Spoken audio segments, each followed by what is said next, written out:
नमस्कार दोस्तों, मैं हूं कृष्णदेव नक्सल। दोस्तों, आज हम बात करने जा रहे हैं सनटेक और गणेश मांजरेकर नाम के एक फ्लैट बायर के बीच में जो झगड़ा है और जो मामला है उसके बारे में, और उसके माध्यम से मैं डिस्कस करना चाहता हूं कि मानहानि, डिफेमेशन क्या होता है, सही या गलत क्या है, क्या हम कह सकते हैं, क्या नहीं कह सकते। अगर हमने सीआरएम वाले को गाली दिया, अगर हम उससे नाराज हो गए, तो क्या ये डेफेमेशन है, क्या ये मानहानि है कंपनी का। अगर हम किसी कंपनी से फ्रस्ट्रेट हो गए क्योंकि उन्होंने हमारा पैसा ले लिया, टोकन अमाउंट, बुकिंग अमाउंट, शायद उससे भी ज्यादा, अगर उन्होंने अग्रीमेंट कैंसिल कर दिया, तो अगर फ्लैट बायर इरिटेट हो जाता है, गुस्सा हो जाता है और गुस्से में आकर सोशल मीडिया पे उसको खट्टा मीठा सुना देता है, कहीं किसी को बिच बिच भी कह देता है, और वो फीमेल एम्प्लॉय है, फीमेल सीआरएम एम्प्लॉय, तो क्या फीमेल सीआरएम एम्प्लॉय के लिए हमारे पास एक अलग स्टैंडर्ड है, बात करने का स्टैंडर्ड।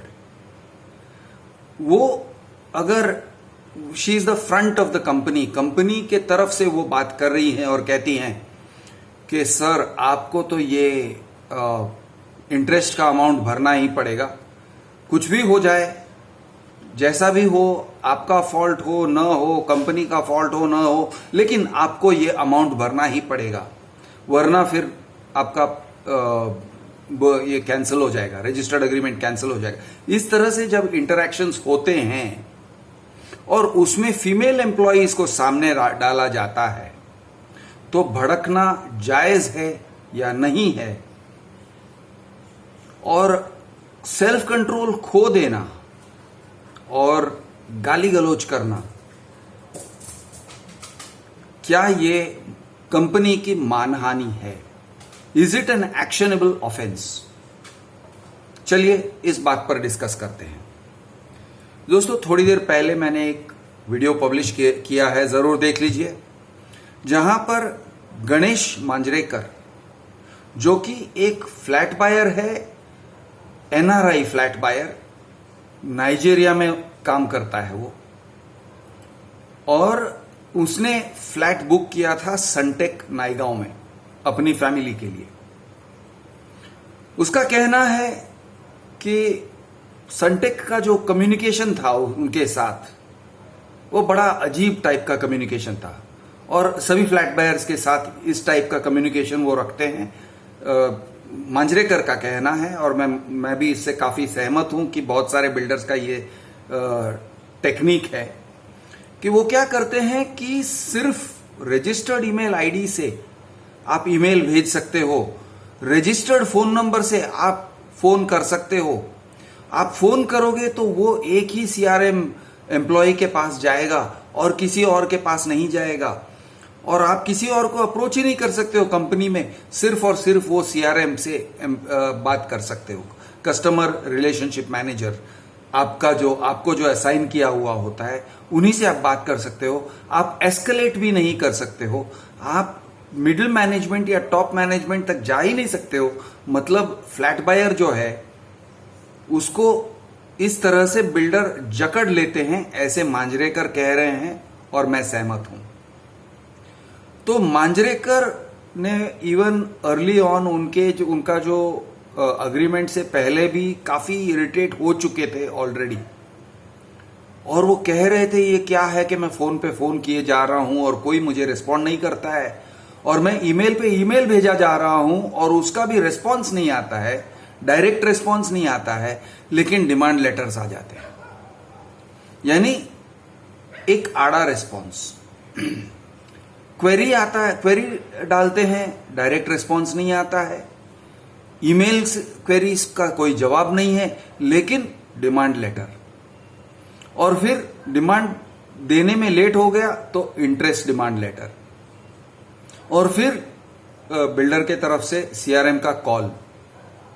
वो कहता है कि एक ऐसा इंसिडेंट हुआ कि वो काफी भड़क गया था, तो सीआरएम ने कॉल किया वो लड़की थी, उसने कहा सॉरी सर ये है, सॉरी सर, अपॉलॉजी, ये वो। इसे लगा कि चलो यार कुछ मामले को सुलझा के, यानी खत्म हो रहा है मामला। तो फिर वो कहती हैं हाँ सर, सॉरी सर, और फिर वो कहती हैं कि पेमेंट पूरा करना होगा इंटरेस्ट के साथ। तो इसने कहा तुमने सॉरी बोलने के लिए कॉल क्यों किया? तुम कहना क्या चाहती हो? अल्टीमेटली यही ना कि मुझे इंटरेस्ट भरना है, मुझे डिमांड के हिसाब से जो तुम कह रहे हो वो मुझे भर देना है, यही सब ना। तो किस लिए कॉल कर रहे हो? क्यों ये रिलेशनशिप मैनेजमेंट का नाटक रचाया जा रहा है यहां पर? तो इस तरह से गणेश कह रहे हैं कि उनका रेस्पॉन्स था। अब दोस्तों, मैं इस इश्यू को, मैं where do I draw the line, मैं रेखा कहां पर खींच रहा हूं? पहली बात, मैं अपना पोजीशन क्लियर करूं कि मैं कहां पर खड़ा होता हूं। तो आपने देखा होगा कि अचूक मैं फ्लैट बायर के साथ में खड़ा हूं। तो कुछ लोग ऐसे कह सकते हैं कि क्रिश बिल्डर्स के लिए फेयर नहीं है, बिल्डर्स के तरफ वो फेयरनेस का नजर नहीं डालता है और वो इस तरफ इसका झुकाव है, बायस्ड है, क्रिश बायर्स के तरफ बायस्ड है। आप कह सकते हो, क्या ये सच है? तो उसका जवाब है बिल्कुल हाँ, 100%। मैं उन बायर्स के तरफ से वकालत करता हूं, ऐसे ही सोच लो। मैं उन्हीं का पॉइंट ऑफ व्यू रखता हूं, ऐसे ही सोच लो। मुझे फेयर होने की कोई जरूरत नहीं है, क्योंकि बिल्डर्स फेयर नहीं होते हैं। बिल्डर्स के पास उनके चेंबर्स ऑफ कॉमर्स है, उनका नैरेडको है, उनका एमसीएचआई क्रेडाई है, उनके पास गवर्नमेंट तक पहुंचने की ताकत है, उनके पास उनके वकील हैं, जजेस हैं जो उनके वकीलों की बात बहुत प्यार से सुनते हैं और हमारी बात नहीं सुनते हैं। रेरा के जजेस तक अजीब तरीके से उनके तरफ झुकाव दिखाते हैं। बड़ा अजीब लगता है जब ऐसे होता है। तब कंज्यूमर कोर्ट्स बड़े अजीब ऑर्डर्स देते हैं जहां पर मेरिट्स वो मान लेते हैं कि कंज्यूमर का है, फ्लैट बायर की तरफ मेरिट है, बिल्डर ने उसको चीट किया है नहीं कह सकते, लेकिन उसके साथ बहुत गलत व्यवहार किया है एज अ कंज्यूमर। लेकिन कॉम्पेंसेशन देने की बात आती है तो 10 साल परेशान करने के बाद चलो यार 1 लाख रुपया कॉम्पेंसेशन या 50,000 का कॉम्पेंसेशन, यानी एकदम ही मौकरी, जले पे नमक छिड़कने वाला कॉम्पेंसेशन अवार्ड करते हैं कंज्यूमर कोर्ट।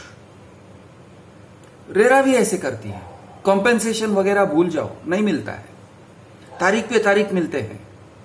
बिल्डर्स के वकील जाकर जजेस के साथ बैठ के आते हैं, उनके चेंबर में डिस्कस करके आते हैं कि जजमेंट क्या होने वाला है। रेरा जजेस के साथ बैठकर डिस्कस करके आते हैं कि ऑर्डर क्या होने वाला है। कंज्यूमर इनके साथ भी ऐसा ही यारी दोस्ती का रिश्ता होगा। हमारे जो वकील हैं उनके पास वो पहुंच नहीं है, यानी पूरा सिस्टम उनके तरफ झुका हुआ है। मैं क्यों ना उनके खिलाफ झुकूं? आप मुझे बताइए, क्यों मेरा झुकाव? Why should I be fair? मैं फेयरनेस का क्यों ये पहनूं कि जब पूरा सिस्टम उनके तरफ है? तो फेयरनेस की बात आती है, अगर आप कहते हो मैं फेयर नहीं हूं, चलो नहीं हूं, ऐसे ही मान के चलते हैं। अब मैं आपसे और एक सवाल करता हूं।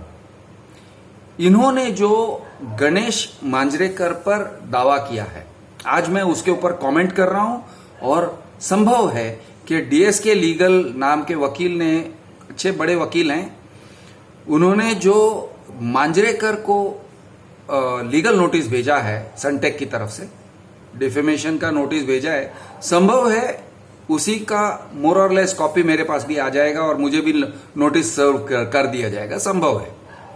और ऐसे अगर हुआ तो इसका मतलब कि मैं मांजरेकर के साथ जुड़ गया और मेरे अगेंस्ट भी केस होगा, संभव है, पॉसिबल।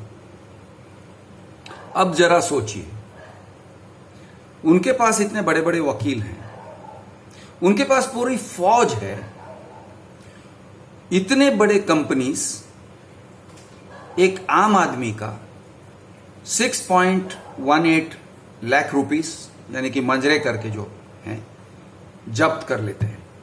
अग्रीमेंट को वो कहते हैं कैंसिल कर दिया, जाओ कैंसिल हो गया, चलो जाओ, यूनिलैटरली। क्या आम आदमी के पास वो ताकत है कि वो बिल्डर से कहे कि जाओ तुम्हारा एग्रीमेंट कैंसिल हो गया और तुम्हारा फ्लैट मेरा हो गया, मैंने जब्त कर लिया? क्या आपके पास वो ताकत है? क्या आप बिल्डर का एक बाल जब्त कर सकते हो? क्या उसके यानी उसके टेबल पर से एक पेपर वेट उठाकर जब्त कर सकते हो? आप एक पेन जब्त कर सकते हो बिल्डर का? नहीं, आपके पास कोई ताकत नहीं है। सारा ताकत जो है वो उसका है, आपके पैसे उसके हैं। उसका प्रोजेक्ट लेट हो जाता है तो रेरा उसको एक्सटेंशन दे देती है, कभी 6 महीने के, कभी 18 महीने के, कभी 3 साल के एक्सटेंशन मिल जाते हैं। आपके पास कोई ताकत नहीं है अपने ही अग्रीमेंट को एनफोर्स करने के लिए। हजारों में से एक आध आदमी जाता है कोर्ट में और उसके फेवर में अगर ऑर्डर मिल गया तो भाई उसका नसीब बहुत ही अच्छा है और उसका वकील बिका नहीं, इसी में उसका सबसे बड़ा नसीब है। ज्यादातर वकील भी बिक जाते हैं बिल्डर जब खरीदने वाले होते हैं तो। यानी कि सिस्टम का पूरा झुकाव फ्लैट बायर के अगेंस्ट है। अब इस माहौल में इसके अलावा अग्रीमेंट देखिए, अग्रीमेंट प्रोफोर्मा लिखा हुआ है बिल्डर के वकीलों ने, ड्राफ्ट किया हुआ है और इस नजर से परख के हर एक शब्द, हर एक कॉमा, हर एक फुल स्टॉप का मतलब सिर्फ और सिर्फ बिल्डर को हेल्प करने वाला होना चाहिए। उस तरह से ड्राफ्ट किया हुआ अग्रीमेंट है ये। हमारे पास हमारे कंज्यूमर बॉडीज हैं, कमी नहीं है, मुंबई ग्राहक पंचायत वगैरह हैं, रेरा से एसोसिएटेड भी हैं, रेरा उनको रिकॉग्नाइज भी करती है। लेकिन हराम के वो इस टाइप के अग्रीमेंट पर एक डिक्लेरेशन दे या बिल्डर्स के अगेंस्ट लड़े कि ये टाइप का अग्रीमेंट नाजायज है, ये अग्रीमेंट नहीं होना चाहिए, agreement should be as per model agreement जो रेरा में पब्लिश्ड है। नहीं होता है। क्यों नहीं होता है? बड़े छोड़ दो यार, क्यों नहीं होता है? ये इंडिया है इसलिए नहीं होता है। हम भ्रष्ट हैं इसलिए नहीं होता है। हमारे खून में करप्शन दौड़ता है इसीलिए नहीं होता है। अब छोड़ो यार, क्यों नहीं होता है, लेकिन नहीं होता है। अग्रीमेंट तक का झुकाव बिल्डर की तरफ, जुडिशरी का झुकाव, आप बोलो उसका झुकाव। पुलिस के पास कोई जाके देखो कि पुलिस तुम्हारी कंप्लेंट लेती है क्या अगेंस्ट अ बिल्डर? नहीं लेगी, एज अ रूल नहीं लेगी। बच बचा के यानी इसको ऐसे बचाएंगे जैसे कि उनके दामाद हैं। और आखिरकार अगर लेना पड़ा तो बिल्डर के ऊपर एक्शन ले लेते हैं पुलिस, लेकिन वो एक्शन ना के बराबर है, उससे आपके पैसे नहीं मिलते, उससे आपके लिए कोई फर्क नहीं पड़ेगा, आपका कोई बेनिफिट नहीं होगा। किसी और का फर्क पड़ेगा और किसी और को बेनिफिट मिल जाएगा। किसी पुलिस ऑफिशियल को ब्राइब मिल जाएंगे या किसी होम मिनिस्टर तक पैकेट पहुंच जाएगा, किसी चीफ मिनिस्टर का बंगला बन जाएगा शायद, या उसकी नई गाड़ी मिल जाएगी, उसका नया प्लेन मिल जाएगा। लेकिन आपका कोई फर्क नहीं पड़ेगा ये पुलिस कंप्लेंट होने से, ये भी आप जान लो। ये है सिस्टम का झुकाव। अब इस माहौल में जब सनटेक जैसी एक कंपनी, गणेश मांजरेकर जैसे एक एनआरआई जो कि नाइजीरिया में बैठा हुआ है, उसके साथ सीधा डीलिंग नहीं करते हैं, टेढ़ा डीलिंग करते हैं, मुश्किल तरीके से डीलिंग करते हैं, करेस्पॉन्डेंस सीधा नहीं होता है, फोन कॉल सही तरीके से नहीं होते हैं, मजबूरी जो होती है, मजबूरी उसकी जो है उसको समझी नहीं जाती है, प्रेशर लाया जाता है, डिमांड पे डिमांड। अगर वो भड़क जाए तो ये गुनाह है। अगर वो नाराज हो गया, उसका दिमाग सटक गया तो वो गुनाह हो गया और उसके लिए उसको सजा मिलेगी। क्या ये सिस्टम सही है? मैं कहता हूं, बाकी लोग जो भी कहें, वकील जो भी कहें, कोर्ट जो भी कहें, जज जो भी कहें, मैं कहता हूं सरासर गलत है। अगर ये गणेश मांजरेकर कहता है, आज उसने कहा है एक वीडियो में कि ये जो फ्लैट है ना मेरा B2005 ऑफ सनटेक नाईगांव, ये मेरे नाम का है। उसमें मैंने एग्रीमेंट किया हुआ था, कोई और इसमें बुकिंग नहीं करेगा। ये वार्निंग दे रहा है, ये वार्निंग देना बनता है। जब तक सनटेक उसका क्लेम सेटल नहीं करेगा, जब तक उसके पैसे पूरी तरह से पहुंचाएगा नहीं उसके पास, तब तक उसका ये बोलना बनता है कि ये फ्लैट मेरा है, चाहे कोर्ट उसके ऑपोजिट क्यों ना कह दे। फिर भी इस इंसान का बोलना बनता है कि सनटेक तूने मेरे पैसे लिए हैं, तू मेरे पैसे खा के बैठा है, तेरे पास हक वो भी होगा, तुझे गवर्नमेंट ने हक दे दिया होगा, कोर्ट ने भी तुझे ये पावर दे दिया होगा, लेकिन तू मेरी जुबान बंद नहीं कर सकता है। मैं चुप नहीं रहूंगा, मैं हमेशा ये कहते रहूंगा कि तू मेरा 6.18 लाख खा गया।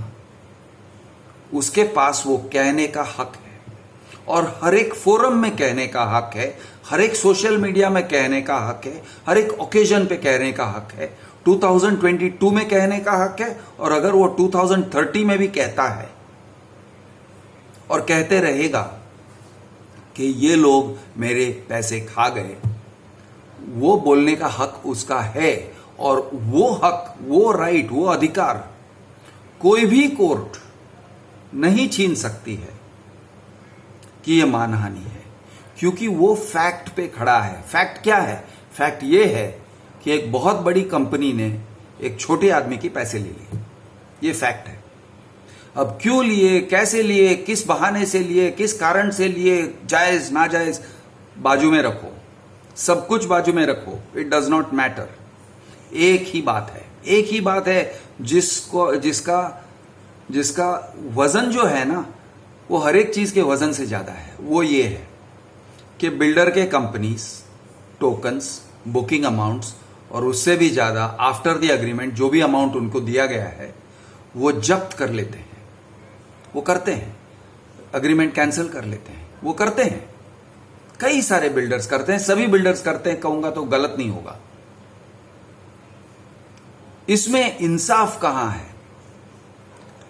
एक और बात, आप अगर फीमेल एम्प्लॉइज को सामने डालोगे ऐसे पोजीशंस में जहां पे लोग भड़केंगे, अगर आपको फीमेल एम्प्लॉय को सामने रखना है ये टाइप के काम के लिए, डिफिकल्ट वर्क जहां पे लोगों का टेम्पर खराब होता है, जब दिमाग खराब होता है, ऐसे डिफिकल्ट वर्क में आप अगर औरतों को सामने रखते हो, ये मैं सनटेक जैसी कंपनीज की बात कर रहा हूं, तो यार कभी ना कभी किसी का मुंह खुल जाएगा और कुछ ना कुछ वो गंदी बात निकल जाएगी, गाली निकल जाएगी।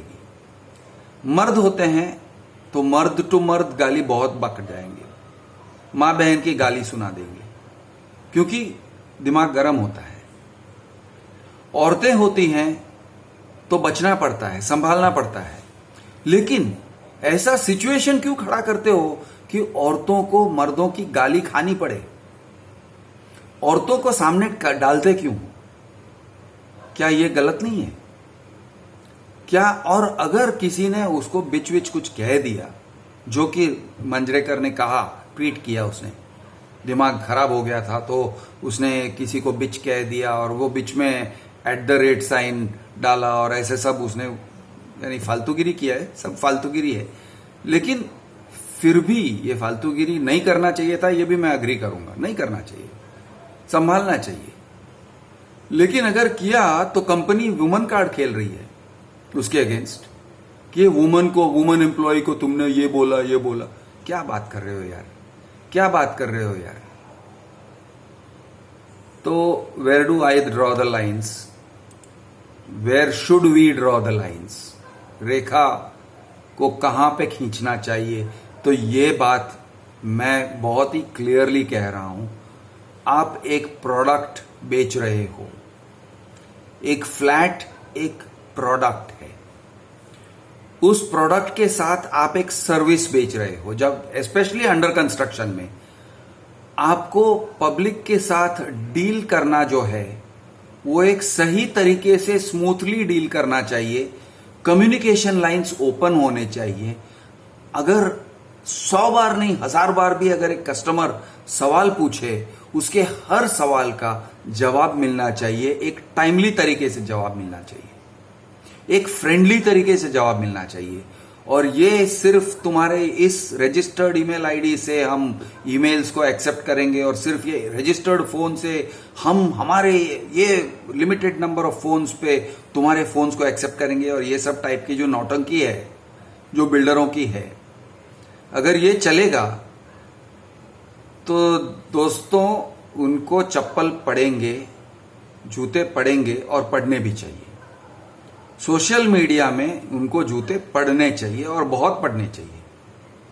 और ये बिल्डरों को अगर उनके गुड नेम की इतनी, उनकी ब्रांड वैल्यू की इतनी पड़ी है ना, तो बेहतर होगा कि वो इन लोगों को अपने पैसे लौटा दें, पहली बात। और दूसरी बात, कम्युनिकेशन लाइंस को क्लियर करें, ज्यादा फोन लाइंस दें, ज्यादा अपर हायर अप्स तक फोन पहुंचने के बंदोबस्त करें, ताकि अगर कोई नीचे वाले इंसान के साथ फ्रस्ट्रेट हो जाता है सीआरएम लेवल पे, तो कोई और मिले जो थोड़ा सुलझा हुआ हो और थोड़ा रिस्पॉन्सिबिलिटी लेवल ज्यादा हो, और जो कुछ मीनिंगफुली डिस्प्यूट रेजोल्यूशन के लिए कुछ ऑफर कर सकता है, मीनिंगफुल।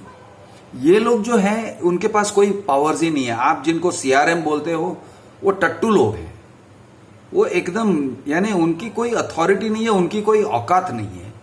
और उन लोगों को आप लोग सामने डालते हो कि जाओ नाराज कस्टमर के साथ तुम बात करो और yes sir, no sir, yes sir, no sir, I am sorry sir, वो सब बोलो, लेकिन अल्टीमेटली बोलो यू पे सर, अदरवाइज आपको डिमांड हो जाए, डिमांड लेटर पे इंटरेस्ट हो जाएगा, ये सब, यानी थ्रेटन करो बेसिकली।